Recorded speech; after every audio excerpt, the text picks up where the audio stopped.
अस्सलाम वालेकुम फ्रेंड। आज से हम स्टार्ट करेंगे CSS की सीरीज़, जिसमें हम कंप्लीट CSS देखेंगे। जी हाँ फ्रेंड, कंप्लीट मतलब कंप्लीट। जब भी एक बिगिनर HTML और CSS के अंदर कोड करता है तो उसके सवाल होते हैं कि कौन सी प्रॉपर्टी, कौन सा टैग, कौन सी वैल्यू कब, कहाँ और कैसे यूज़ करनी है। बिलीव मी, ये सारी प्रॉब्लम आप लोगों की मैंने इस कोर्स के अंदर सॉल्व की हुई है।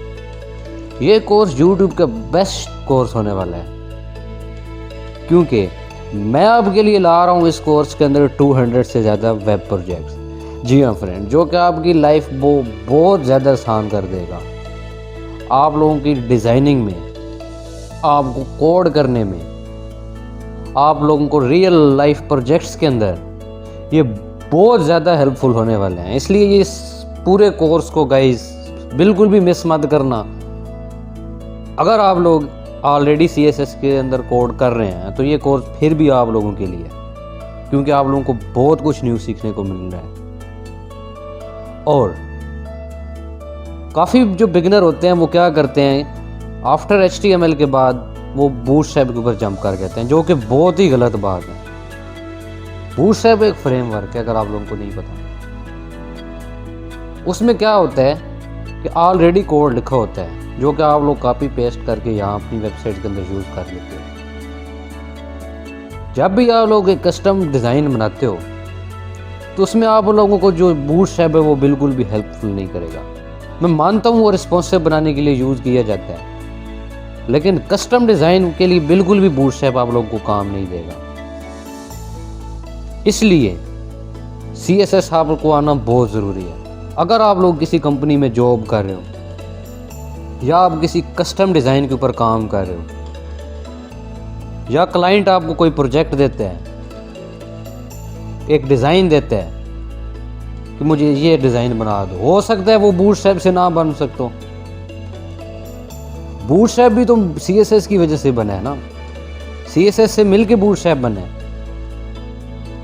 इसलिए आप लोगों को CSS के ऊपर ज़्यादा फोकस करना चाहिए, ना कि किसी फ्रेमवर्क के ऊपर। हाँ, आफ्टर CSS के बाद आप लोग जंप ज़रूर कर सकते हो। अब बात कर लेते हैं कि ये CSS क्या है। क्या ये सीखना ज़रूरी है अगर हम लोग as a web designer job कर रहे हैं तो? जी हाँ, आप लोगों को ये आना बहुत ज़रूरी है। अगर आप लोग किसी भी कंपनी में या किसी भी कंपनी में जॉब कर रहे हो एज अ वेब डिज़ाइनर, तो आप लोगों को CSS आना बहुत ज़रूरी है। अब बात करते हैं कि ये CSS क्या है। What is CSS? CSS stand for cascading style sheet. Friend, CSS कोई प्रोग्रामिंग लैंग्वेज नहीं है, ये एक स्टाइलिंग लैंग्वेज है जो कि हमारे जो वेब पेज है उनको स्टाइल करने के लिए यूज़ की जाती है। जैसा कि head colours, background images, animation, transform, इस तरह की चीज़ें यूज़ करने के लिए CSS यूज़ की जाती है। CSS is use to style our pages, वही कि ये हमारे पेज को स्टाइल करने के लिए यूज़ की जाती है। CSS takes responsibility of design. हमारे जो CSS जो HTML का पूरा जो ढांचा होता है उसको CSS की मदद से डिज़ाइन करके एक ब्यूटीफुल पेज बनाना, ये CSS का काम। CSS is use to give style to our web pages. ये यूज़ की जाती है हमारे वेब पेजेस को मॉडर्न लुकिंग, कलरफुल और डिज़ाइन शुदा बनाने के लिए। CSS use to make website responsive. Main जो चीज़ है रिस्पॉन्सिव। अब ये रिस्पॉन्सिव क्या होते हैं? जब भी आप एक वेबसाइट अपने मोबाइल के अंदर ओपन करते हो, वही वेबसाइट टैबलेट के अंदर, एंड्रॉयड के अंदर, आईफोन के अंदर या डेस्कटॉप के ऊपर वही वेबसाइट कैसे दिखनी चाहिए, इसको हम कहते हैं रिस्पॉन्सिव। रिस्पॉन्सिव अगर हमारी वेबसाइट नहीं होगी तो वो कोई भी वेबसाइट हमारी को यूज़ नहीं करेगा। इसलिए ये रिस्पॉन्सिव बहुत ज़्यादा इम्पोर्टेंट है। और ये किसकी मदद से हम रिस्पॉन्सिव बनाते हैं? ये CSS मीडिया क्वेरीज की मदद से हम लोग बनाते हैं।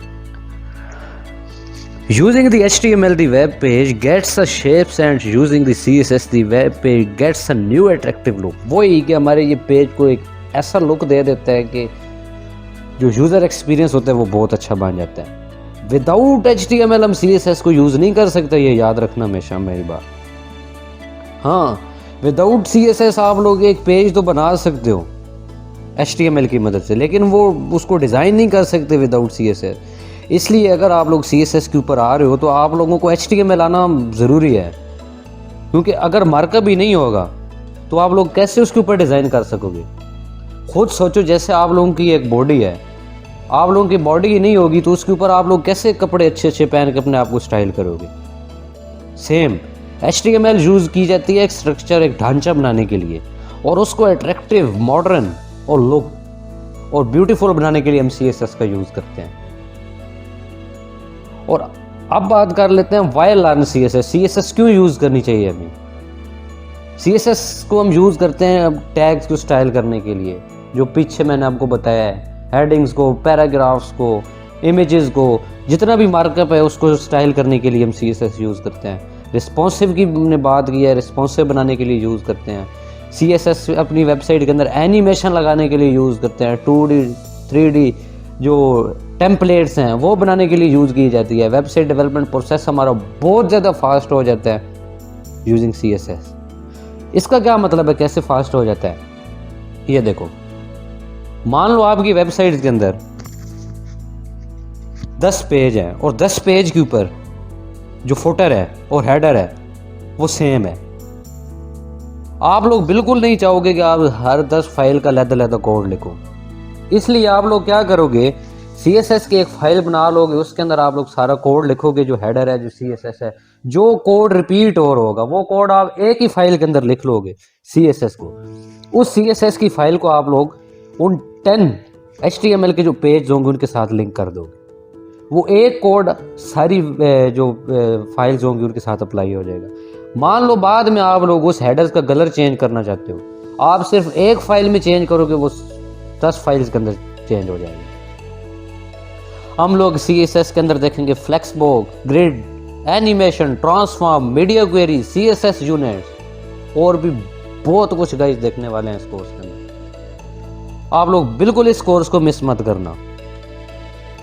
मैंने आपको बताया ये कोर्स YouTube का बेस्ट कोर्स होने वाला है गाइस। इसमें मैंने 200 प्रोजेक्ट्स बनाए हैं। खुद सोचें, अगर आप ये 200 प्रोजेक्ट्स के साथ और इतने अमेजिंग कोर्स के साथ जब आप लोग जाओगे, चैंपियन बन जाओगे आप लोग CSS की। इसलिए आप लोगों को ये कोर्स बिल्कुल भी मिस नहीं करना चाहिए, एंजॉय करना चाहिए इस कोर्स को और अपने फ्रेंड्स को भी बताना चाहिए, ताकि वो भी एक अच्छा वेब डिज़ाइनर बन सकें। जब भी आप किसी कंपनी के अंदर जाओगे तो आप लोगों से CSS ज़रूर पूछेंगे, क्योंकि CSS नहीं होगी तो हम अपनी वेबसाइट को कैसे खूबसूरत बना सकेंगे। सिर्फ HTML से तो हम मार्कअप लिख लेंगे, लेकिन उसको डिज़ाइन ही नहीं करेंगे तो हमें जॉब कैसे मिलेगी। आप CSS का यूज़ करके खुद का एक अपना फ्रेमवर्क बना सकते हो। इसलिए CSS आप लोगों ने पहले सीखनी है, देन आप लोगों ने किसी फ्रेमवर्क के ऊपर मूव करना है। आप लोगों को बहुत ही अच्छी सैलरी मिलेगी अगर आप लोग एज अ वेब डिज़ाइनर किसी कंपनी के अंदर काम करते हो।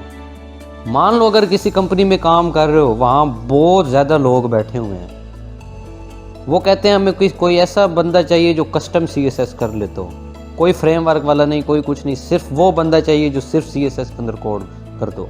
तो आप लोग हाथ खड़ा कर देना, हाँ मैंने की हुई है कस्टम CSS, वहाँ आपके लिए क्लैपिंग होगी। ओह, आपको मतलब एक अलग ही समझा जाएगा कि आप लोगों को एक कस्टम CSS आती है। और वो बहुत ज़्यादा मिस्टेक कर देते हैं लोग, जो डायरेक्ट किसी के कहने के ऊपर फ्रेमवर्क के ऊपर जंप कर जाते हैं। वो उन्हीं के कहने के ऊपर जंप करते हैं जिन्हें खुद कुछ नहीं आता होता। वो कहते हैं आसान है यार, कर लो, उसके ऊपर चले जाओ। बात जब कस्टम डिज़ाइन के ऊपर आ जाए ना, फिर वो कहते हैं कि ये क्या है। मैं आप लोगों को इसके अंदर बताऊंगा कि कोड को क्लीन करके कैसे लिखना है, कोड का स्टाइल क्या है, कैसे मतलब हम प्रोफेशनल किस्म का कोड कैसे लिख सकते हैं CSS के अंदर। हम लोग CSS के अंदर हर वो चीज़ देखेंगे जो एक अच्छे डिज़ाइनर को आनी चाहिए। इसलिए फ्रेंड्स आप लोग बने रहिएगा मेरे साथ, इस पूरे कोर्स को एंजॉय कीजिएगा और मैं मिलता हूँ आपको कल एक न्यू वीडियो के साथ, जिसमें हम लोग देखेंगे कि हम CSS की फ़ाइल कैसे बना सकते हैं, CSS के अंदर कोड लिखने के लिए हमें किन किन चीज़ों की ज़रूरत पड़ती है, ये हम लोग कल देखेंगे इंशाल्लाह। और thanks for watching this video. I will